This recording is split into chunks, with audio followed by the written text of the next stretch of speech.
اللہ تعالیٰ مغیر الاحوال ہے، حالات کو تبدیل کرنے والے ہیں، ان کے اشارے سے حالات بدلتے ہیں۔ جب چاہتے ہیں عزت کے نقشوں میں سے بندے کے لیے ذلت نکال دیتے ہیں، اور جب چاہتے ہیں ذلت کے نقشوں میں سے بندے کے لیے عزت نکال دیتے ہیں۔ یہ عزت ذلت کا معاملہ اللہ کے اختیار میں ہے۔ اب جب حالات بدلتے ہیں تو سوال پیدا ہوتا ہے کہ انسان کیا کرے۔ انسان کے ذمہ دو کام ہیں۔ پہلا کام کہ اپنے حالات کو ٹھیک کرنے کے لیے اسباب کو اختیار کرے، کیونکہ یہ دنیا دار الاسباب ہے۔ مثلا بیمار ہو گیا تو ڈاکٹر کے پاس جا کے دوائی لے تاکہ بیماری ٹھیک ہو جائے۔ تو اسباب اختیار کرنا یہ پہلا قدم ہے۔ اگر کوئی بندہ کہے کہ میں تو کچھ بھی نہیں کرتا، اللہ خود ہی حالات بدل دیں گے، تو وہ بیوقوف انسان ہوگا۔ دنیا میں اسباب اختیار کرنے پڑیں گے۔ اگر بھوک لگی ہوئی ہو تو پیٹ میں روٹی پہلے ڈالنی پڑتی ہے، پھر اللہ سے مانگنا پڑتا ہے کہ اللہ اب میری بھوک کو ختم بھی فرما دے، کیونکہ ایسی بھی امراض ہیں کہ جن میں انسان کھا کھا کے پیٹ پھٹنے کو آ جاتا ہے، بھوک ختم نہیں ہوتی۔ پانی پی پی کے انسان کا پیٹ بھر جاتا ہے مگر پیاس دور نہیں ہوتی۔ تو بھوک پیاس کا دور کرنا یہ اللہ کے اختیار میں ہے، بیماری کو دور کرنا یہ اللہ کے اختیار میں ہے، مگر اس کے لیے ہمیں اسباب اختیار کرنے پڑیں گے۔ تو شریعت دو باتوں کا حکم دیتی ہے کہ جو بھی کوئی حالات ہوں، ان حالات کو بہتر کرنے کے لیے، ان برے حالات سے نکلنے کے لیے اسباب اختیار کریں، اور دوسری بات پھر اللہ سے دعا مانگیں کہ اے اللہ اب ان اسباب کے ذریعے سے مجھے ان برے حالات سے آپ نکال دیجئے۔ جب اللہ تعالیٰ چاہتے ہیں تو اسباب کے اندر تاثیر ڈال دیتے ہیں، اور جب اللہ تعالیٰ چاہتے ہیں اسباب میں سے تاثیر نکال دیتے ہیں۔ تو یہ اختیار اللہ تعالیٰ کا ہے۔ حضرت موسیٰ علیہ السلام ایک مرتبہ بیمار ہوئے، کوطور پر گئے، یا اللہ بہت بیمار ہو گیا ہوں، تو فرمایا کہ اچھا فلاں درخت کے پتے کھا لیجئے۔ حضرت موسیٰ علیہ السلام نے اس درخت کے پتے کھا لیے، اللہ نے شفا عطا فرما دی۔ پھر کافی وقت گزر گیا تو پھر اسی طرح طبیعت خراب ہوئی۔ اب جو درخت کے پتے کھائے تو کوئی اثر نہیں ہوا، پھر کوطور پہ حاضر ہوئے، اے اللہ اب تو بیماری میں پتے بھی کھائے ہیں تو اثر نہیں ہو رہا۔ تو رب کریم نے بتلایا کہ اے میرے پیارے موسیٰ علیہ السلام، شفا ان پتوں میں نہیں تھی، وہ تو ہم نے پتوں میں اس وقت رکھ دی تھی کیونکہ آپ نے رجوع کیا تھا۔ اس مرتبہ آپ نے خود ہی پتے استعمال کر لیے تو ان میں شفا کہاں سے آپ کو ملے گی؟ شفا تو ہم نے دینی ہوتی ہے۔ کتنی بار ایسا ہوتا ہے کہ بیمار کو بہترین دوائی دی جا رہی ہوتی ہے، ڈاکٹروں کے مشورے سے ٹھیک دوائی دی جا رہی ہوتی ہے، بیمار ٹھیک نہیں ہوتا۔ ڈاکٹر کہتے ہیں جی کہ ہمارے بس میں نہیں ہے، اور واقعی یہ معاملہ ہم انسان کے بس کا نہیں، یہ اللہ کا معاملہ ہے۔ نفع نقصان، عزت ذلت، صحت بیماری، خوشی اور غمی، یہ سب اللہ کی طرف سے آتے ہیں، اور انسان کی زندگی میں یہ حالات بدلتے رہتے ہیں۔ ایک اصول یاد رکھیں کہ مرضی ہر حال میں اللہ کی پوری ہوتی ہے، مرضی ہر حال میں اللہ کی پوری ہوتی ہے۔ دیکھیں حضرت آدم علیہ السلام چاہتے تھے کہ میں جنت میں رہوں، اللہ تعالیٰ نہیں چاہتے تھے، مرضی کس کی پوری ہوئی؟ اللہ کی پوری ہوئی۔ سیدنا نوح علیہ السلام چاہتے تھے کہ میرا بچہ طوفان سے بچ جائے، سیلاب سے بچ جائے، اس لیے تو بچے کو کہا تھا یا بنی ارکب معنا، اے بیٹے ہمارے ساتھ کشتی میں سوار ہو جاؤ، سمجھایا تھا، اس کو بلایا تھا۔ اللہ تعالیٰ نہیں چاہتے تھے تو مرضی کس کی پوری ہوئی؟ اللہ کی پوری ہوئی۔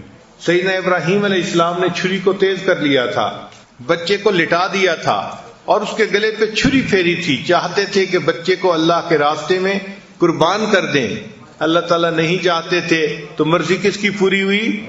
اللہ کی پوری ہوئی۔ ایک موقع پہ نبی علیہ السلام نے ارادہ فرما لیا کہ میں آج کے بعد شہد نہیں کھایا کروں گا، چنانچہ اللہ رب العزت کی طرف سے محبوبانہ پیغام آ گیا، یا ایھا النبی لم تحرم ما احل اللہ لک تبتغی مرضات ازواجک واللہ غفور الرحیم۔ اس کے بعد نبی علیہ السلام نے دوبارہ شہد کو کھانا شروع فرما دیا، تو مرضی کس کی پوری ہوئی؟ اللہ کی پوری ہوئی۔ تو یہ اصول ہے کہ مرضی ہر حال میں اللہ ہی کی پوری ہوتی ہے، لہذا ہمیں پہلے اسباب کو اختیار کرنا چاہیے اور پھر اللہ کی طرف رجوع کرنا چاہیے کہ اللہ ان اسباب کے اندر تاثیر ڈال دے تاکہ وہ اسباب فائدے مند ہو جائیں۔ اس کو کہتے ہیں پہلے ضابطہ اور پھر اس کے بعد رابطہ. پہلے ضابطہ یعنی انسان اسباب کو اختیار کرے جو ضابطہ ہے، اور پھر اس کے بعد رابطہ اللہ کی طرف رجوع کرے کہ اللہ اب آپ ان اسباب کے اندر تاثیر ڈال دیجئے. تو پہلے ضابطہ اور اس کے بعد رابطہ. اللہ رب العزت اسباب ہی میں تاثیر ڈال دیتے، اللہ تعالیٰ نے یہ رابطے والا معاملہ کیوں رکھا؟ ذہن میں سوال آتے ہیں نا. تو علماء نے لکھا ہے کہ اللہ تعالیٰ چاہتے تھے کہ میرا بندہ اظہار بندگی کرے اور میری عظمت ظاہر ہو، کہ جو ہوتا ہے کرنے والا میں ہوں، کار ساز میں ہوں، مشکل کشا میں ہوں. اس لیے اللہ نے اسباب کے اندر تاثیر نہیں رکھی، ورنہ تو کوئی اللہ تعالیٰ کی طرف رجوع ہی نہ کرتا. ہر بندہ سمجھتا ہم اسباب اختیار کر لیں گے تو بس کام ہو جائیں گے.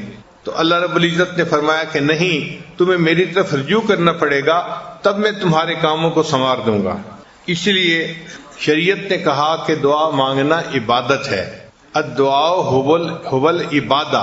اور ایک حدیث میں فرمایا الدعاء مخ العبادہ، دعا عبادت کا مغز کہتے ہیں کریم کو، کسی چیز کی جو کریم ہوتی ہے نا اس کو کہتے ہیں. تو یعنی ساری عبادت کی جو کریم ہے وہ دعا ہے، یعنی دعا بہترین عبادت ہے. اللہ تعالیٰ کو یہ بہت پسند ہے. تو انسان کو چاہیے کہ وہ اللہ سے دعائیں مانگے اور اس دعا مانگنے کو بوجھ نہ سمجھے. وہ ایک سجدہ جسے تو گراں سمجھتا ہے، وہ ایک سجدہ جسے تو گراں سمجھتا ہے، 1000 سجدوں سے دیتا ہے آدمی کو نجات. انسان ایک اللہ کے در پہ جھک جائے، در کے دھکے کھانے سے بچ جاتا ہے. آج دیکھیں کتنے لوگ ہیں اللہ کی طرف رجوع نہیں کرتے اور در کے دھکے کھاتے پھر رہے ہوتے ہیں. تو آسان طریقہ انسان اللہ کے در پہ جھک جائے، اللہ سے مانگے تاکہ اللہ تعالیٰ اس کے حالات کو سنوار دیں. ہم کئی مرتبہ بندوں سے بھی مانگتے ہیں، مگر بندوں سے مانگنے میں اور اللہ سے مانگنے میں بہت فرق ہے. بندوں کو ہم نے دیکھا کہ جب ان کو اختیار ملتا ہے تو وہ اپنوں کو نوازتے ہیں. مثلا کسی کی پارٹی حکومت میں آ گئی تو وہ اپنی پارٹی کے لوگوں کو عہدے دے گا اور ان کو کنٹریکٹ دے گا اور سارا کچھ ان کو ہی ہوگا، اپنوں کو ہوگا. اور جو باقی ہوتے ہیں مخالف، ان کے تو جینا حرام کر دیتے ہیں. لیکن اللہ تعالیٰ کا معاملہ کچھ اور ہے. اللہ تعالیٰ اپنوں کو بھی دیتے ہیں، پرایوں کو بھی دیتے ہیں، ایمان والوں کو بھی دیتے ہیں، کافروں کو بھی دیتے ہیں. اللہ تعالیٰ دنیا کے اندر وفاداروں کو بھی دیتے ہیں تو غداروں کو بھی دیتے ہیں. جو اللہ کے دشمن ہیں کافر، ان کو بھی اللہ عطا فرماتے ہیں، ان کو بھی اللہ ہی دیتے ہیں. تو اللہ تعالیٰ سب کو عطا فرماتے ہیں. پھر دنیا میں اگر بندوں سے کوئی مانگے تو آگے سے جواب ملتا ہے میں آپ کی ہیلپ تو کرنا چاہتا ہوں لیکن میرے اپنے حالات ٹھیک نہیں ہیں، میں کیا کروں، بس مجبور ہوں. تو بندوں کو مجبوری آڑے آتی ہے اور وہ جواب دے دیتے ہیں. مگر اللہ کا معاملہ ایسا نہیں ہے کہ کوئی بندہ اللہ سے مدد مانگے اور اللہ آگے سے جواب دے کہ میں مجبور ہوں. نہیں، اللہ تعالیٰ کو کوئی مجبوری نہیں ہے. وہ ذات اتنی بڑی ہے کہ اس کا اختیار پوری کائنات کے اوپر چلتا ہے، لہذا اللہ تعالیٰ جب چاہیں جس بندے کی چاہیں مدد فرما سکتے ہیں. دنیا داروں سے دیکھا، اگر کوئی تھوڑا مانگے تو ناراض ہوتے ہیں، اور اگر امیر سے کوئی زیادہ مانگے، کوئی غریب سے زیادہ مانگے تو وہ ناراض ہوتا ہے. چنانچہ آپ کسی وزیر کے پاس جا کے مجلس میں کہیں کہ جی مجھے آپ سے $1 چاہیے تو وہ ناراض ہوگا، تم نے مجھے کیا سمجھا ہوا ہے کہ جی میں اتنا امیر آدمی اور یہ مجھ سے $1 مانگ رہا ہے. تو امیر سے تھوڑا مانگو تو وہ ناراض، اور کسی غریب سے زیادہ مانگو تو وہ ناراض. کسی غریب آدمی کو کوئی جا کے کہنا کہ جی مجھے $1 بلین چاہیے تو وہ کہے گا میرا مذاق اڑا رہے ہو، آپ نے مجھے رسوا کیا لوگوں کے سامنے. تو دنیا کا معاملہ ایسا ہے، اللہ کا معاملہ جدا ہے. اللہ تعالیٰ سے کوئی زیادہ مانگے اللہ زیادہ دیتے ہیں، کوئی کم مانگے اللہ کم دیتے ہیں. حتیٰ کہ کوئی جوتے کا ٹوٹا ہوا تسمہ مانگے اللہ اسے وہ بھی عطا فرماتے ہیں اور خوش ہوتے ہیں دے کے. جوتے کا ٹوٹا ہوا تسمہ دینا اللہ تعالیٰ کے لیے کیا چھوٹی اور معمولی سی چیز ہے، لیکن اللہ وہ دے کے بھی خوش ہو جاتے ہیں. پھر ایک اور فرق بھی ہے کہ دنیا والے خوش ہوتے ہیں تو دیتے ہیں، اگر کسی سے ناراض ہو جاتے ہیں تو اس کو پھر کچھ نہیں دیتے، اس سے ملنا ہی گوارا نہیں کرتے، اس کا فون ہی نہیں اٹھاتے، رابطہ ہی نہیں کرتے. آپ 10 دفعہ فون کریں تو آگے سے کوئی فون نہیں اٹھائے گا. لیکن اللہ تعالیٰ کا معاملہ کچھ اور ہے. اللہ خوش ہوتے ہیں تو بھی بندے کو عطا کرتے ہیں، اور کئی مرتبہ اللہ تعالیٰ ناراضگی میں بھی بندے کو دے دیتے ہیں. چنانچہ شیطان نے جب سجدہ نہیں کیا تو رب کریم اس وقت بہت جلال میں تھے، فرمایا فخرج منہا فإنک رجیم، تو دفع ہو جائے یہاں سے، تو مردود ہے. تو جب اللہ تعالیٰ جلال میں تھے، شیطان نے اس وقت دعا مانگی رب انذرنی الی یوم یبعثون، اللہ مجھے قیامت تک کے لیے مہلت دے دیجئے.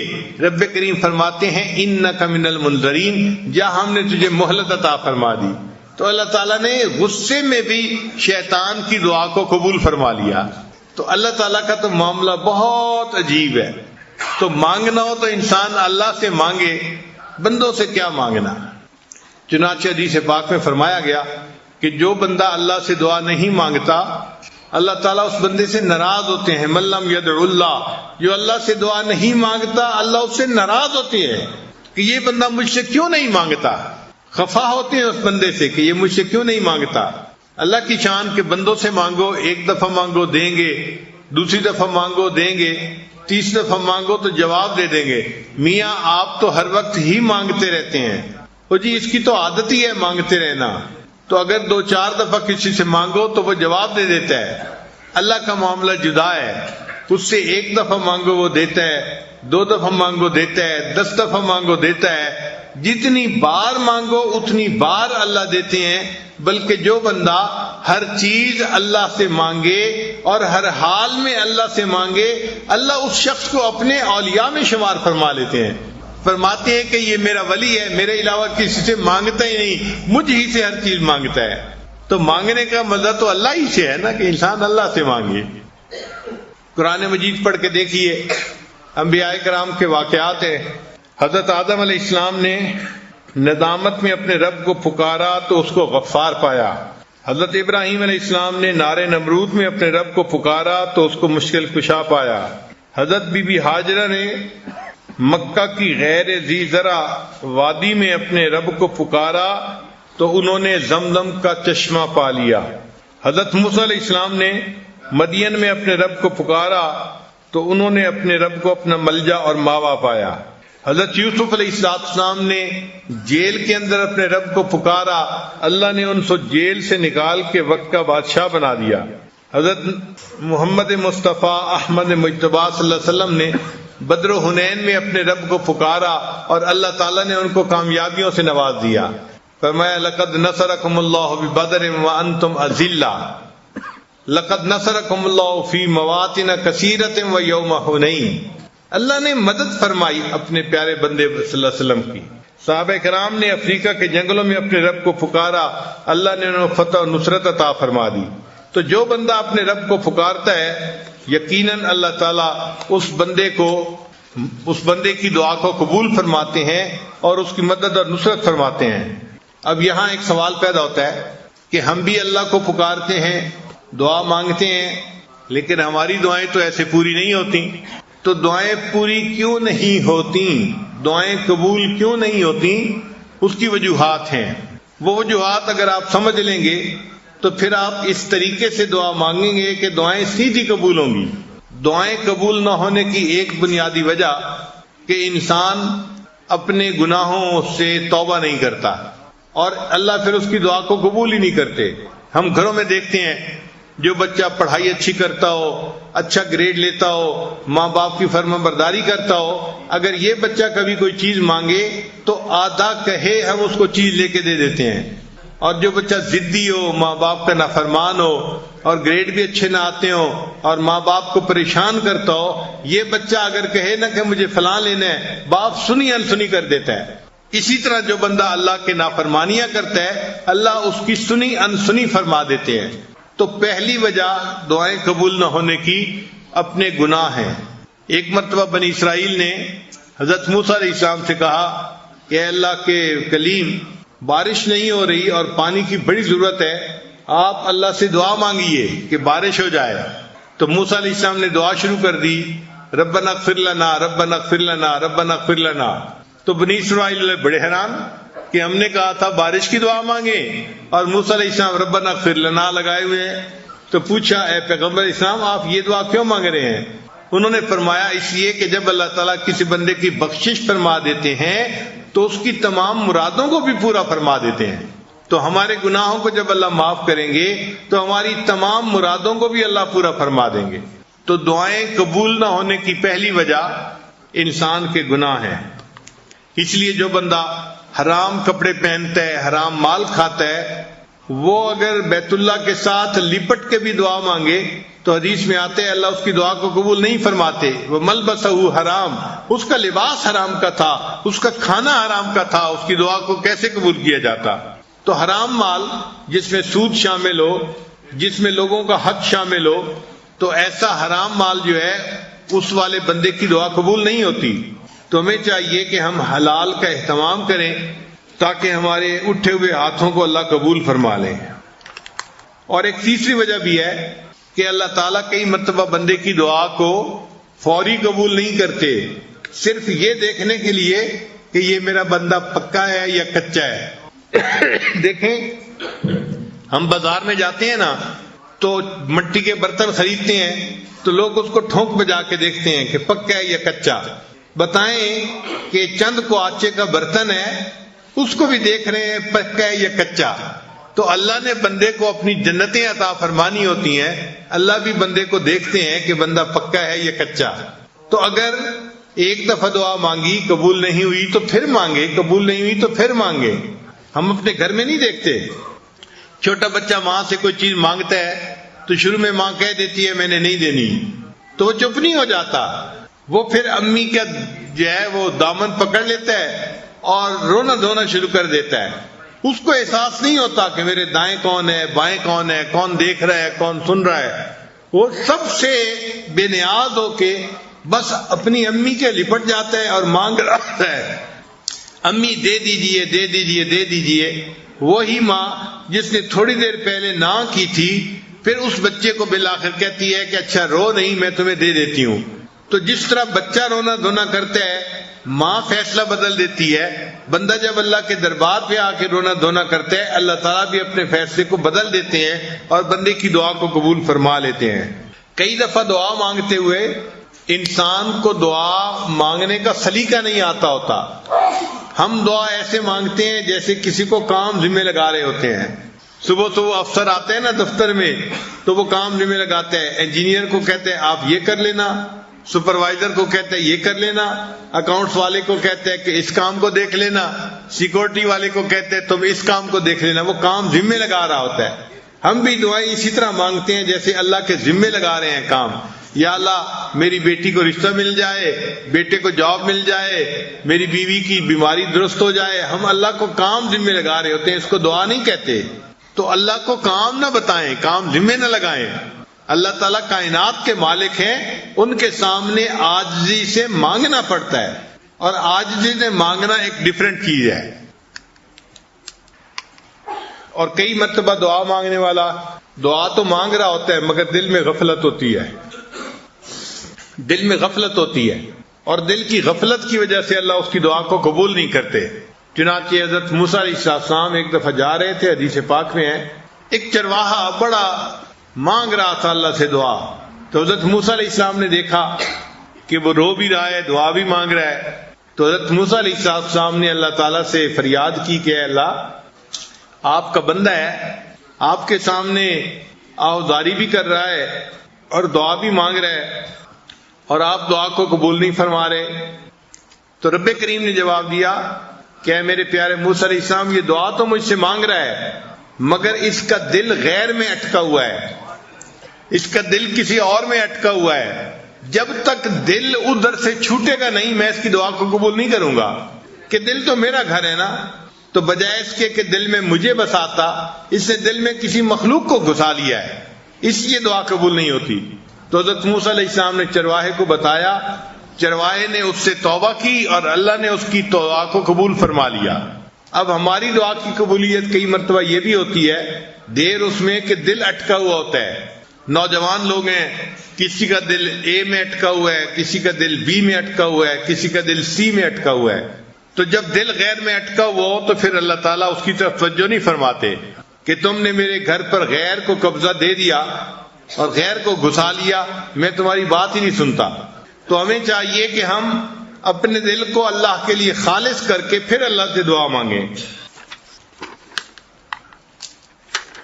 اور کئی مرتبہ ایسے بھی ہوتا ہے کہ انسان دعا مانگتا ہے اور دل میں شیطان وسوسہ ڈال رہا ہوتا ہے کہ تیری دعا قبول نہیں ہونی، تو بڑا ہی گناہگار ہے، بڑا ہی خطا کار ہے، تیری دعا کہاں قبول ہونی ہے، تو جتنے پانی میں ہے وہ تو جانتا ہے. تو شیطان کے اس وسوسے کی وجہ سے بندہ سمجھتا ہے کہ میری دعا قبول نہیں ہونی. تو جب یہ گمان کرتا ہے کہ قبول نہیں ہونی تو دعا قبول نہیں ہوتی. اب ایسا وسوسہ اگر شیطان دل میں ڈالے تو شیطان کے اس وسوسے کو رد کریں. شیطان دل میں ڈالے گا تیری دعا قبول نہیں ہوگی، آپ اپنے دل کو سمجھائیں کہ آج کی رات جس مجمع میں آپ پہنچا ہوں یہاں تو میری دعا ضرور قبول ہوگی. ضرور یہ جواب دیں آگے سے. آپ غور کریں کہ اللہ نے شیطان کی دعا کو قبول کر لیا تھا جبکہ شیطان نے سجدہ نہیں کیا تھا. اور یہاں جتنے لوگ بیٹھے ہیں یہ تو عشاء اور تراویح کے کتنے سجدے کر چکے ہیں. اتنے سجدے کرنے کے بعد اگر یہ دعا مانگیں گے تو ان کی دعا کیوں نہیں قبول ہوگی؟ تو شیطان بدبخت کو جواب دے کہ مردود تو نے تو سجدہ نہیں کیا تھا، اللہ نے پھر بھی تیری دعا کو قبول کر لیا. میں تو اتنے سجدے کر کے اللہ کے گھر میں بیٹھا ہوں، میری دعا اللہ قبول کیوں نہیں کریں گے؟ اور اس کو پھر یہ بھی جواب دیں کہ دیکھیں اللہ نے تو تمہیں اپنے دربار سے دھتکار دیا تھا، فخرج منہا، نکل جا یہاں سے. تو تجھے تو گھر سے نکال دیا تھا، پھر اللہ نے تیری دعا کو قبول کر لیا. اور مجھے تو اللہ نے گھر سے نکال کے اپنے گھر میں پہنچا دیا ہے، میں تو اللہ کے گھر میں بیٹھا ہوا ہوں، تو گھر میں بیٹھے کی دعا اللہ کیوں نہیں قبول فرمائیں گے؟ تو اس لیے شیطان اگر یہ وسوسہ ڈالے تو اس کو جواب دیں کہ بدبخت تیری دعا قبول ہو گئی تھی تو میری یقیناً قبول ہوگی. میں تو کلمہ پڑھنے والا ہوں، میں تو اللہ سے محبت کرتا ہوں، مان لیا کہ میرا نفس جو ہے مکار ہے اور تو میرے نفس کو گناہوں پہ ابھار دیتا ہے اور میں گناہ کرتا ہوں، لیکن میں اس پر نادم ہوں، شرمندہ ہوں، اس لیے تو میں اللہ سے معافی مانگنے کے لیے آیا بیٹھا ہوں. تو اللہ تعالیٰ کسی بندے کی دعا کو رد نہیں فرمائیں گے، یقیناً دعاؤں کو اللہ قبول کریں گے. حدیث پاک میں ہے کہ اللہ تعالیٰ نے فرعون کی دعا کو قبول فرما لیا. اللہ اکبر کبیرہ. ایک مرتبہ فرعون کی قوم پر بارش بند ہو گئی اور دریائے نیل جو تھا اس کا پانی خشک ہو گیا، تو نہروں میں بھی پانی بند، باغ بھی خشک ہونے لگے، کھیتیاں بھی خشک ہونے لگیں. تو لوگ سارے مل کے فرعون کے پاس آئے کہ آپ خدائی کا دعویٰ کرتے ہیں تو آپ برائے مہربانی دریائے نیل کو چلا دیں تاکہ ہم اس مصیبت سے نکل جائیں، یہ ڈراؤٹ سیزن ہمارا ختم ہو جائے. تو فرعون نے ان کے سامنے وعدہ کر لیا، اچھا میں دعا کروں گا. چنانچہ لوگ چلے گئے. اب جب رات کا وقت ہوا تو فرعون کو خیال آیا کہ میں نے تو لوگوں سے وعدہ کر لیا تھا، چنانچہ سر پہ تاج ہے، ننگے پاؤں ہے، پاؤں جوتے نہیں پہنے، یہ اپنے محل سے اکیلا باہر نکل پڑا اور چلتے چلتے دریائے نیل کے کنارے آیا. وہاں ریت تھی، ایک جگہ پر اپنا تاج اتار کے رکھ دیا اور اللہ سے دعا مانگنے لگا. اللہ اگرچہ لوگوں کے سامنے میں خدائی کا دعویٰ کرتا ہوں لیکن میرا دل تو جانتا ہے نا کہ اصل خدا آپ ہیں، میرے رب آپ ہیں. اللہ میں آپ سے دعا مانگتا ہوں، آپ مجھے رسوا نہ کیجیے اور بارش عطا فرما دیجیے، پانی دے دیجیے تاکہ یہ ڈراؤٹ سیزن ختم ہو جائے. کہتے ہیں کہ فرعون کی دعا ابھی ختم نہیں ہوئی تھی، اللہ تعالیٰ نے دریائے نیل کا پانی چلا دیا تھا. تو جو پروردگار عالم فرعون کی دعا کو قبول کرتا ہے، جو خدائی کا دعویٰ کرتا تھا، جو انا ربکم الاعلی کہتا تھا، ہم تو وہ بندے ہیں جو الحمدللہ سجدے میں سر ڈال کے سبحان ربی الاعلی کی گواہی دے رہے ہوتے ہیں. تو اللہ ہماری دعا کیوں نہیں قبول فرمائیں گے؟ تو یقیناً دعا قبول ہوگی. غیر یقینی والی بات دل میں نہیں ہونی چاہیے، پکا یقین ہونا چاہیے کہ آج کی اس مبارک رات میں اللہ نے جو ہمیں اس وقت گھر میں پہنچا لیا تو ہمیں دینے کا ارادہ ہے. دیکھیں اگر اللہ چاہتے تو رکاوٹ آ سکتی تھی نا، گھر میں بیوی بیمار ہو جاتی، بچے کو کچھ ہو جاتا، کسی بچے کو اچانک چوٹ لگ جاتی، ہسپتال لے جانا پڑتا، آپ اس محفل میں آ ہی نہ سکتے. اگر آ گئے ہیں تو اللہ تعالیٰ نے آنے دیا ہے، اور آنے دیا ہے اس لیے کہ وہ کچھ دینا چاہتے ہیں. اللہ تعالیٰ آپ کو یہاں جو پہنچایا اس لیے کہ آپ کی دعائیں آج قبول کرنا چاہتے ہیں. تو جو دعا مانگیں یقین کے ساتھ مانگیں کہ ہماری دعائیں آج ضرور قبول ہوں گی. یہ بے یقینی کی دعائیں اللہ کو پسند نہیں ہوتی۔ ویسے ایک بات بتاؤں کہ اللہ نے تو وعدہ فرمایا ہے وَقَالَ رَبُّكُمُ ادْعُونِي أَسْتَجِبْ لَكُمْ، اور کہا ہے تمہارے پروردگار نے مجھ سے دعا مانگو میں قبول کروں گا، میں دعاؤں کو قبول کروں گا۔ اب اگر کوئی بندہ ذرا شریف آدمی ہو نا اور وہ کسی سے کوئی وعدہ کر دے اور جو سننے والا بندہ ہے وہ کہے جی پتہ نہیں یہ پورا ہوگا یا نہیں، تو وعدہ کرنے والے کو غصہ آئے گا۔ بھائی میں ایک شریف آدمی ہوں، میں جب وعدہ کرتا ہوں پورا کرتا ہوں، میں نے اس سے وعدہ کیا ہے، یہ کیوں غیر یقینی باتیں کر رہا ہے، کیوں یہ تذبذب کا شکار ہے، کیوں غیر یقینی کا شکار ہے؟ تو اللہ نے قرآن میں وعدہ کیا ادعونی استجب لکم، تم دعا مانگو گے اے میرے بندوں میں دعا کو قبول کروں گا۔ اب جو بندہ دعا کے بارے میں تذبذب کا شکار ہوتا ہے اللہ تعالیٰ کو غصہ آتا ہے، کیوں میں احکم الحاکمین ہوں، اس کو میرے وعدے پہ کیوں بھروسہ نہیں ہوتا، کیوں یہ غیر یقینی کا شکار ہے؟ تو اس لیے آج شیطان کو دل میں وسوسہ ڈالنے کا موقع نہیں دینا، بلکہ پورے یقین کے ساتھ شوق کے ساتھ ہم نے اللہ سے مانگنا ہے اور اللہ سے اپنی بات منوا کے اٹھنا ہے۔ تم ہی سے مانگیں گے تم ہی دو گے، تمہارے در پہ ہی لو لگی ہے۔ اللہ تعالیٰ نے شیطان کی دعا بھی قبول کر لی تھی، اللہ آج ہماری دعائیں بھی قبول کرے گا۔ ہمارے اور شیطان کے حال میں بڑے فرق ہیں، بہت فرق ہیں۔ پہلا فرق یہ کہ شیطان نے سجدہ نہیں کیا تھا، ہم نے الحمدللہ مسجد میں نماز پڑھی، تراویح پڑھی، ہم نے سجدے کیے ہیں، ایک فرق تو یہ ہے۔ اور دوسرا فرق کہ اللہ نے شیطان کو اپنے در سے نکال دیا تھا اور ہمیں اللہ نے اپنے در میں داخل ہونے کی توفیق عطا فرمائی، تو ہم اللہ کے در میں بیٹھے ہوئے ہیں، اللہ انکار کیوں کریں گے؟ پھر تیسری بات کہ شیطان دعا مانگنے والا اکیلا تھا، آج ہم اکیلے نہیں ہیں بلکہ یہ سینکڑوں لوگوں کا مجمع ہے جو دعا مانگنے کے لیے آیا ہے۔ اب کسی کی نیکی تو اللہ کو پسند آئے گی، کسی کی عبادت قبول ہوگی، کسی کا تقوی قبول ہوگا، کسی کی عاجزی اللہ کو پسند آ جائے گی، کوئی تو ایک بندہ ہوگا کہ جس پر اللہ رحمت کی نظر فرمائیں گے اور اس کی برکت سے اللہ پورے مجمع کی دعا کو قبول فرما لیں گے۔ پھر شیطان نے جب دعا مانگی تھی تو عام وقت میں دعا مانگی تھی، اس کی دعا قبول ہو گئی۔ حدیث مبارکہ میں آتا ہے کہ جو بندہ اللہ سے دعا مانگتا ہے اللہ اس کی ہر دعا کو قبول فرماتے ہیں۔ یہ بات بہت توجہ سے سننے والی ہے، اللہ تعالیٰ اس کی ہر دعا کو قبول فرماتے ہیں، مگر قبول فرمانے کی تین صورتیں ہیں، تین شکلیں ہیں۔ پہلی شکل کہ اس نے جیسے دعا مانگی اللہ اس کو ویسے ہی پورا کر دیتے ہیں، تو جو مانگا تھا وہ مل گیا، مگر کئی مرتبہ وہ کام ہو جانا بندے کے حق میں بہتر نہیں ہوتا۔ مثلا بندہ کہتے ہیں اللہ مجھے ڈھیر سارا مال عطا فرما دے، اور اللہ جانتے ہیں کہ اگر اس کو مال مل گیا اس کی بیوی بدکار بن جائے گی، اس کی اولاد ایمان سے ہٹ جائے گی، تو اللہ اس کو وہ مال نہیں دیتے، اس میں حکمت ہوتی ہے۔ تو کئی مرتبہ اللہ اس دعا کو ایسے پورا نہیں کرتے جیسے بندہ مانگتا ہے۔ تو پھر دوسری صورت یہ ہے کہ اللہ اس کے بدلے اس بندے کے اوپر سے کوئی مصیبت دور فرما دیتے ہیں۔ اب بندے کو پتہ ہی نہیں ہوتا، لیکن کتنی بڑی مصیبت اس کی ٹل جاتی ہے دعا مانگنے کی وجہ سے۔ کئی مرتبہ بچہ بیمار ہوتا ہے، ہاسپٹل میں پہنچتا ہے، سب ڈر رہے ہوتے ہیں کہ فلاں بیماری نہ ہو، ٹیسٹ کرواتے ہیں وہ بیماری نہیں ہوتی، کوئی چھوٹی سی چیز ہوتی ہے۔ تو یہ جو اللہ نے بیماری سے بچا لیا، ہو سکتا ہے کسی دعا کا نتیجہ ہو، اللہ نے اس دعا کے صدقے اس بندے کو بڑی بیماری سے محفوظ کر لیا۔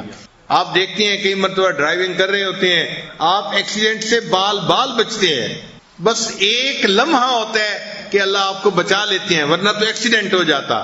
وہ دعا ہوتی ہے کوئی کہ جس کے بدلے اللہ تعالیٰ اس سے نجات عطا فرما دیتے ہیں۔ کاروباری لوگ ایک ڈیسیژن لینے لگتے ہیں، مگر کئی مرتبہ وہ ڈیسیژن ان کے لیے اچھا نہیں ہوتا، اللہ تعالیٰ ان کو بچا لیتے ہیں اس نقصان سے۔ کس وجہ سے؟ کہ ان کی دعا ہوتی ہے۔ چنانچہ ہم نے ایک بندے کو دیکھا، وہ لاہور سے اسلام آباد جانا چاہتا تھا، اور اس وقت مسافر زیادہ تھے اور سیٹیں سب جو ہے نا وہ بھری ہوئی تھیں۔ تو جو ایئر لائن والے تھے وہ اس کو کہہ رہے تھے کہ بھئی ہمارے پاس سیٹ نہیں ہے، ہم آپ کو نہیں لے جا سکتے، اور وہ بندہ شور مچا رہا تھا، میری میٹنگ ہے اور کمپٹیشن ہے 4 جو ہے کمپنیوں کا، اور اگر میں نہ پہنچا تو یہ میرا کنٹریکٹ کسی اور کو ایوارڈ ہو جائے گا اور میرا تو پورا سال نقصان میں جائے گا، میں کہاں سے تنخواہیں پوری کروں گا مزدوروں کی، کیسے اپنی کمپنی کو چلاؤں گا، میرے لیے تو زندگی موت کا مسئلہ، میں نے تو ضرور جانا ہے۔ اب وہ جو کاؤنٹر پہ بندہ تھا وہ کہہ رہا تھا جی کہ میں سوری آپ کی ہیلپ نہیں کر سکتا اس لیے کہ جہاز میں جگہ ہی نہیں ہے۔ اب یہ بندہ بڑے غصے میں، آنکھوں میں آنسو بھی ہیں اور اسے غصہ بھی کر رہا ہے اور اس کو کہہ رہا ہے کہ مجھے دو سیٹ۔ اس نے کہا میں نہیں دے سکتا، حتیٰ کہ جب اعلان ہو گیا کہ وہ جہاز جو ہے اس پر سواریاں بیٹھ گئیں اور اب دروازے بند کر دیے گئے تو یہ بندہ بڑا مایوس ہوا، اور مایوس ہو کے اس نے سوچا چلو میں گھر جاتا ہوں اور وہاں سے میں گاڑی کے ذریعے اسلام آباد چلا جاؤں گا۔ اللہ کی شان کہ جب یہ واپس آ رہا تھا ایئرپورٹ سے تو اس نے خبریں سنی، خبروں میں پتہ چلا کہ جو وہ فلائٹ جہاز جا رہا تھا اسلام آباد لینڈ کرنے سے پہلے کوئی حادثہ پیش آ گیا اور کریش ہو گئی اور جتنے لوگ تھے سارے کے سارے فوت ہو گئے۔ اب جب اس نے سنا تو اب خوشی منا رہا ہے اور اپنی بیوی کو فون کر رہا ہے الحمدللہ مجھے سیٹ نہیں ملی تھی۔ اب دوستوں کو بتا رہے کہ جی میں نہیں جا سکا۔ بھئی تھوڑی دیر پہلے تو آپ شور مچا رہے تھے، رو رہے تھے، غصہ کر رہے تھے اس لیے کہ آپ کو پتہ نہیں تھا کہ ہونے والا کیا ہے۔ حقیقت کا پتہ چلا تو خوشی منا رہے ہیں، اچھا وہ سیٹ نہیں ملی۔ اسی طرح کئی دفعہ بندہ دعا مانگتا ہے، اس کو پتہ نہیں ہوتا کہ اس دعا کا کیا برا اثر پڑے گا۔ اللہ تعالیٰ قبول نہیں کرتے مگر اس کے بدلے اس بندے کی کوئی مصیبت، کوئی پریشانی دور فرما دیتے ہیں، اس میں بھی بندے کا فائدہ ہے۔ اور تیسری صورت کہ بندے نے دعا مانگی، اللہ نے دعا کو بھی اسی طرح قبول نہیں کیا، بہتر نہیں تھا اس کے حق میں، اور اس کے بدلے کوئی پریشانی بھی دور نہیں کی، کوئی عذاب بھی نہیں ٹالا، تو حدیث پاک میں آتا ہے کہ اللہ تعالیٰ اس بندے کی دعا کو ذخیرہ بنا کے رکھ لیتے ہیں، سیو کر لیتے ہیں، اس کی دعا کو سٹور کر لیتے ہیں۔ قیامت کے دن اللہ تعالیٰ اس بندے کو اپنے پاس بلائیں گے، اے میرے بندے تو نے دعا مانگی تھی، اس کو قبول کرنا تیرے لیے بہتر نہ تھا تو میں نے قبول نہیں کی تھی اور اس کے بدلے میں نے کوئی پریشانی بھی دور نہیں کی تھی، اب یہ دعا ذخیرہ ہے میرے بندے، آج میں اس کا بدلہ تمہیں دیتا ہوں۔ حدیث پاک میں ہے کہ اتنا بدلہ بڑا ملے گا اس بندے کو کہ وہ بندہ کہے گا کاش دنیا میں میری کوئی دعا قبول نہ ہوتی اور ہر دعا کا بدلہ مجھے آج قیامت کے دن عطا کر دیا جاتا۔ تو تینوں میں سے کسی نہ کسی ایک صورت میں تو ہمیں اس کا اجر ملنا ہی ہے، یا تو ڈائریکٹ قبول ہو جائے گی، یا اس کے بدلے کوئی مصیبت ٹل جائے گی، یا پھر قیامت کے دن اللہ تعالیٰ اجر عطا فرمائیں گے۔ تو تینوں صورتوں میں ہمارا تو فائدہ ہی ہے، اس لیے ہم نے اللہ سے دعا مانگنی ہے تو بڑے یقین کے ساتھ مانگنی ہے کہ ہماری دعا قبول ہوگی اور اللہ تعالیٰ اس کے بدلے ہمیں یا تو یہ دعا اسی طرح قبول فرما لیں گے، یا پھر اس کے بدلے مصیبت دور کر دیں گے، یا پھر اس کے بدلے اللہ تعالیٰ قیامت کے دن ہمیں اجر عطا فرمائیں گے۔ تو دعا مانگنے میں تو خوشی محسوس کرنی چاہیے، ہمارا تو فائدہ ہی فائدہ ہے، ہر حال میں فائدہ ہے۔ اس میں ایک نقطہ اور یاد رکھنے والا ہے کہ دعا مانگنے والے کو چاہیے کہ اللہ کے سامنے گڑ گڑائے، عاجزی کرے، فریاد کرے، روئے دھوئے۔ آپ نے دیکھا ہوگا جو بندہ 1 روپے کا سوال کرتا ہے اس نے کپڑے کیسے پہنے ہوتے ہیں، پھٹے ہوئے کپڑے جس کو دیکھ کے ترس آئے، اور وہ ہاتھ پھیلاتا ہے تو ہاتھ بھی ایسے جیسے کانپ رہا ہوتا ہے ہاتھ، اور وہ ایسی آواز نکالتا ہے جیسے بھرائی ہوئی آواز ہوتی ہے، غم زدہ آواز ہوتی ہے کہ اللہ تمہیں بخت لگائے، اللہ تمہیں بہت دے، میرے بچے ہیں، میں بہت پریشان ہوں، دینے والوں کو اللہ دیتا ہے، ایسے لفظ بولتا ہے جو دوسرے کے دل پہ جا کے لگتے ہیں۔ تو جس نے 1 روپے کا سوال کرنا ہے، اگر وہ اتنی عاجزی سے 1 روپیہ مانگ رہا ہے تو ہم نے تو اللہ سے اللہ کو مانگنا ہے، اللہ سے اس کی جنتیں مانگنی ہے، ہمیں اللہ کے سامنے کتنی فریاد کرنی چاہیے۔ اللہ تعالیٰ کو بندے کے آنسو بہت پسند ہیں، اس لیے جب بندہ اللہ کے سامنے روتا ہے دعا مانگتے ہوئے تو اللہ تعالیٰ اس کی دعا کو لازماً قبول فرما لیتے ہیں۔ حدیث مبارکہ میں ہے کہ ایک مرتبہ نبی علیہ السلام نے واعظ فرمایا، واعظم بلیغا، بڑا پر تاثیر واعظ تھا، حتیٰ کہ مجمع میں سب لوگوں کی آنکھوں میں آنسو آ گئے، مگر ایک صحابی ایسے تھے کہ جنہوں نے تو اونچا ہی رونا شروع کر دیا، اونچی اونچی آواز سے رو رہے ہیں۔ اب دوسرے صحابی اس کو فیل کر رہے تھے کہ شاید یہ اپنے آپ کو کنٹرول کر لیتے تو بہتر تھا، اتنا اونچا شور مچانے کی کیا ضرورت تھی، مگر ان کی تو کیفیت ہی ایسی ہو گئی کہ انہوں نے تو اونچا اونچا رونا شروع کر دیا، اللہ سے معافیاں مانگنی شروع کر دی۔ جب ان کو کسی صحابی نے ٹوکا تو نبی علیہ السلام نے فرمایا اس کو مت ٹوکو، اس نے ایسی توبہ کی ہے کہ اگر اس کی توبہ کو پوری مجلس کے لوگوں پہ تقسیم کر دیا جائے اللہ پوری مجلس کے لوگوں کی توبہ کو قبول فرما لے۔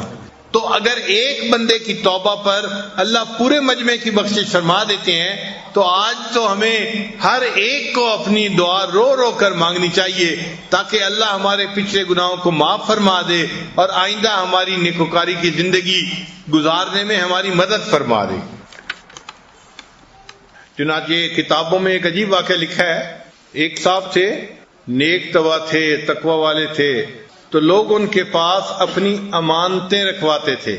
تو جب اپنی امانتیں رکھواتے تھے تو یہ بزرگ ان سے کہتے تھے کہ بھئی اس کو امانت نہ رکھواؤ، اس لیے کہ اگر امانت ضائع ہو گئی تو آپ کا نقصان ہو جائے گا، یہ مجھے قرض دے دو، اگر نقصان ہو گیا تو مجھے قرض ادا کرنا ہوگا، میں آپ کو ادا کروں گا۔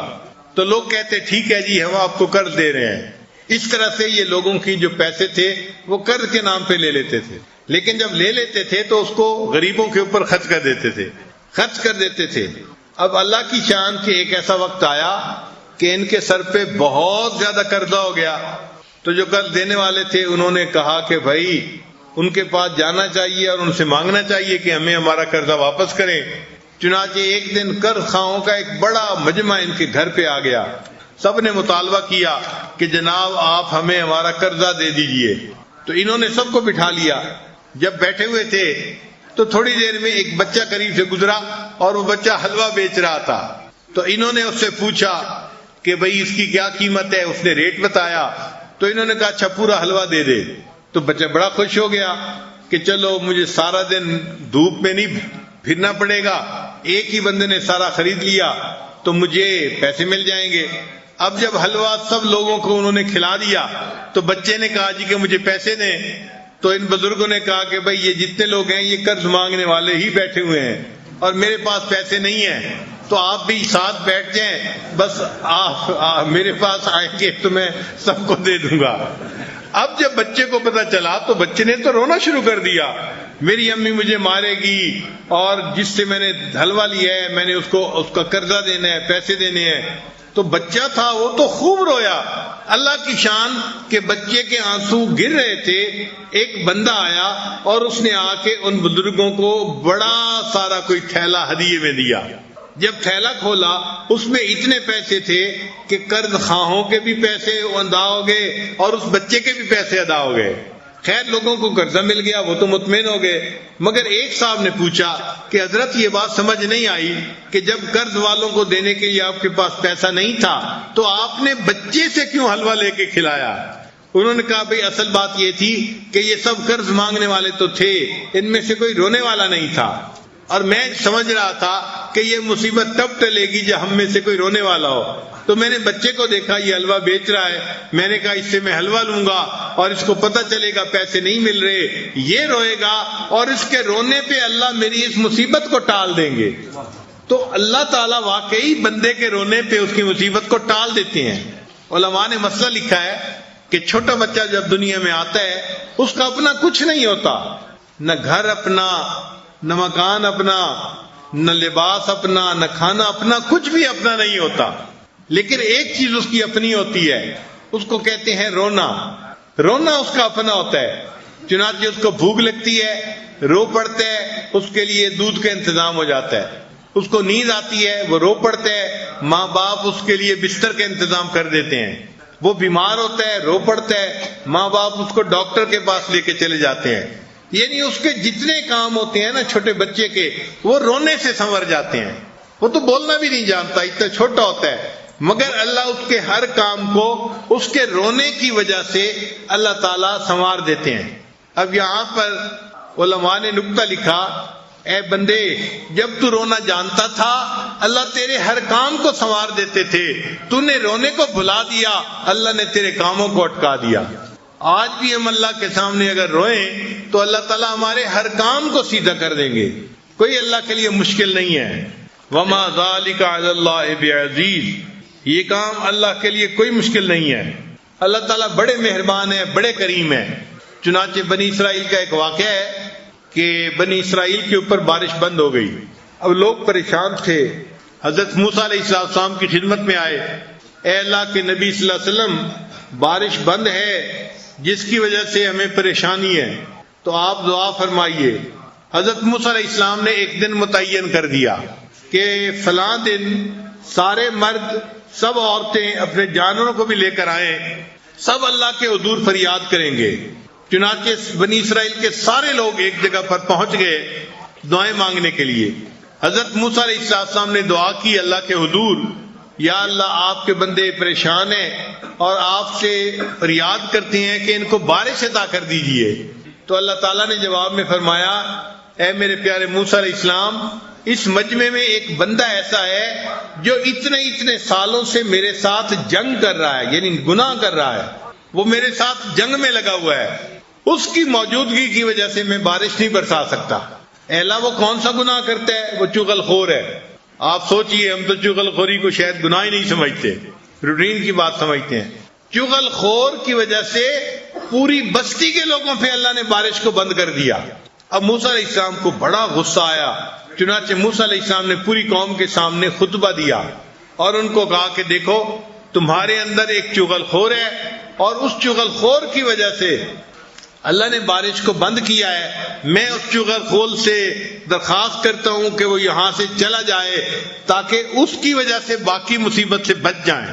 اب جب موسیٰ علیہ السلام نے یہ وعظ کیا تو پوری قوم منتظر ہے کہ کوئی بندہ ہم میں سے اٹھے گا اور باہر نکلے گا اور اس کے نکلنے کے بعد بارش ہو جائے گی.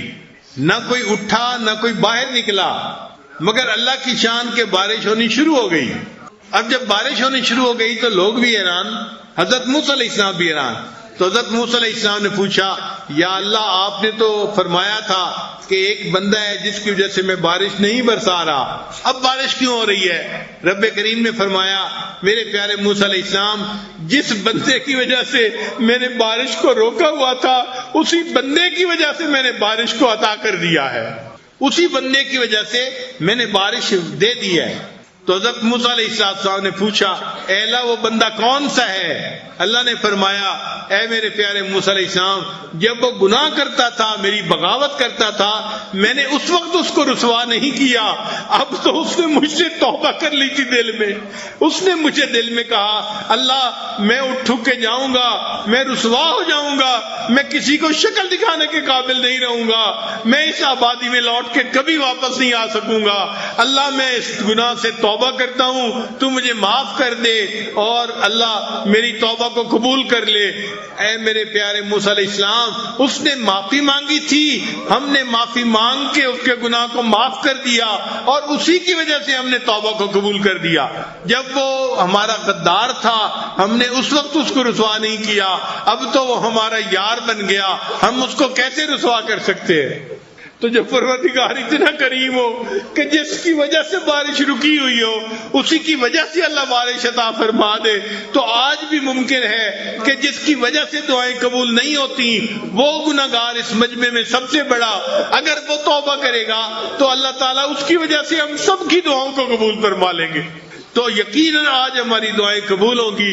ہم پورے یقین سے اللہ سے دعائیں مانگیں. اللہ تعالیٰ ہمارا یہاں آنا قبول فرمائے، ہماری دعائیں قبول فرمائے اور اللہ ہمیں اپنے مقبول بندوں میں شامل فرمائے. وآخر دعوانا ان الحمد للہ رب العالمین.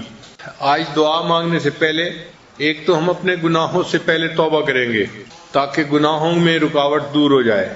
تو سچے دل سے نیت کر لیجئے کہ ہم نے آج تک جتنے بھی گناہ کیے ہیں ہم ان سے توبہ کرتے ہیں اور آئندہ نیکوکاری کی زندگی گزارنے کا دل میں ارادہ کرتے ہیں. جیسی نیت ہوتی ہے ویسی مراد مل جاتی ہے. تو دل میں یہ نیت کر لیجئے، اللہ ہم پچھلے گناہوں سے سچی پکی توبہ کر رہے ہیں اور آئندہ نیکوکاری کی زندگی گزارنے کا ارادہ کر رہے ہیں. یہ آواز باہر جا رہی ہے تو وہاں بھی توبہ کے کلمات پڑھ لیں. اگر دور مستورات تک جا رہی ہے تو وہ بھی توبہ کے کلمات پڑھ کے عمل میں شریک ہو جائیں.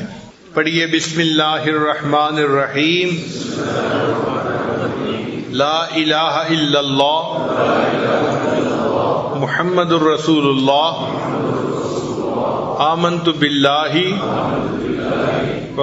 وملائکتہ وکتبہ ورسلہ والیوم الآخر والقدر خیرہ وشرہ من اللہ تعالی والبعث بعد الموت آمنت باللہ کما ہوا باسمائہ وصفاتہ وقبلت جمیع احکامہ اقرار باللسان وتصدیق بالقلب اشہد ان لا الہ الا اللہ واشہد ان محمدا عبدہ ورسولہ استغفر اللہ ربی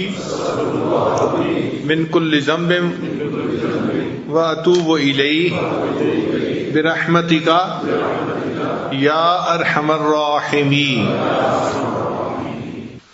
ان کلمات کو پڑھنے سے ہم تو بتائے ہو چکے ہیں، اب ہم دعا مانگیں گے، مگر ایک تو باتیں ذہن میں رکھیے۔ اللہ تعالیٰ قرآن پاک میں فرماتے ہیں وَلِلَّهِ الْأَسْمَاءُ الْحُسْنَى فَادْعُوهُ بِهَا، اللہ تعالیٰ کے بڑے پیارے پیارے نام ہیں، تم ان ناموں سے مانگو۔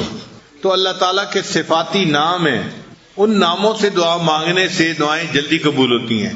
حدیث پاک میں ہے کہ اللہ تعالیٰ کا ایک نام ہے جس کو اسم اعظم کہتے ہیں، وہ کون سا ہے اس پر مفسرین نے تفصیل لکھی ہے، لیکن پکی بات ہے کہ کوئی ایک نام ہے جو اسم اعظم ہے، اور اس نام کے وسیلے سے دعا مانگی جائے تو اللہ دعا کو قبول فرما لیتے ہیں۔ اب ہمیں تو پتہ نہیں کہ وہ کون سا نام ہے، تو ہم کیا کریں گے کہ جتنے اللہ کے نام ہیں سب ناموں کو لے کے اللہ سے دعا مانگیں گے، تو ان میں سے کوئی تو ہوگا جو اسم اعظم ہوگا، اور یقیناً پھر اس کی وجہ سے دعا قبول ہوگی۔ لہذا ہم نام کیسے پڑھیں گے اس کی ترتیب بھی سن لیجئے کہ یہ عاجز پڑھے گا الرحمن یا اللہ، جب پڑھے گا تو آپ خاموشی سے سنیں الرحمن یا اللہ، اور جب میں پڑھ لوں تو پھر اس کے بعد آپ سب مل کے اللہ کو پکاریں یا اللہ یا اللہ۔ تو میں نام پڑھتا چلا جاؤں گا اور آپ اس کے بعد پھر یا اللہ اس طرح سے پکاریں گے کہ دل سے آواز نکلے اور عرش کے اوپر تک جا کر پہنچے۔ دل سے جو بات نکلتی ہے اثر رکھتی ہے، پر نہیں طاقت پرواز مگر رکھتی ہے۔ تو آپ یا اللہ اس طرح کہیں گے کہ جس طرح ایک چھوٹا بچہ روتا ہے نا تو امی امی امی امی، اب اس کا جو لفظ امی امی ہوتا ہے نا وہ ماں کے دل کو نرم کر دیتا ہے۔ ہم بھی اسی طرح اللہ اللہ اللہ اس طرح سے کہیں گے کہ یہ ہماری آواز اللہ کے حضور قبول ہوگی اور اللہ تعالی ہماری دعا کو قبول فرما لیں گے۔ کئی دفعہ شیطان ذہن میں یہ وسوسہ ڈالتا ہے کہ تم تو ریاکاری کر رہے ہو جو رو دھو رہے ہو، تو اس کے لیے ہم کوشش کریں گے کہ جو لائٹیں ہیں ابھی ان کو بھی بند کر دیا جائے تاکہ اندھیرا ہو جائے اور کسی کو پتہ ہی نہ چلے کہ کون رو رہا ہے کون نہیں رو رہا۔ یہ ریا کا مسئلہ بھی حل ہو جائے، بس ہم ہوں اور ہمارا رب ہو۔ بس آج آپ ارد گرد سے بالکل ہٹ کٹ جائیں کچھ دیر کے لیے اور اپنے اللہ کی طرف متوجہ ہو کے بس یہ سوچیں کہ ہم نے تو اپنے رب کو آج منا کے اٹھنا ہے، اس لیے اپنے رب کو پکاریے اور دل کی گہرائیوں سے پکاریے لا الہ الا اللہ محمد الرسول اللہ۔ دعا کے لیے ہاتھ اٹھائیے اور اپنے اللہ کو آج منا لیجئے۔ سبحان ربی العلی الوہاب، اللہم صلی علی سیدنا محمد وعلی آل سیدنا محمد وبارک وسلم۔ الرحمن یا اللہ، الرحیم یا اللہ، الملک یا اللہ، القدوس یا اللہ، السلام یا اللہ، المؤمن یا اللہ، المحیمن یا اللہ، العزیز یا اللہ، الجبار یا اللہ، المتکبر یا اللہ، الخالق یا اللہ، البارئ یا اللہ، المعبود یا اللہ، المصور یا اللہ، الغفار یا اللہ، القہار یا اللہ، الوہاب یا اللہ، الرزاق یا اللہ، الفتاح یا اللہ، العلیم یا اللہ، القابض یا اللہ، الباسط یا اللہ، الخافض یا اللہ، الرافع یا اللہ، المعز یا اللہ، المذل یا اللہ، السمیع یا اللہ، الحلیم یا اللہ، البصیر یا اللہ، الحکم یا اللہ، العدل یا اللہ، اللطیف یا اللہ، الخبیر یا اللہ، الحلیم یا اللہ، العظیم یا اللہ، الغفور یا اللہ، الشکور یا اللہ، العلی یا اللہ، الکبیر یا اللہ، الحفیظ یا اللہ، المقیت یا اللہ، الحسیب یا اللہ،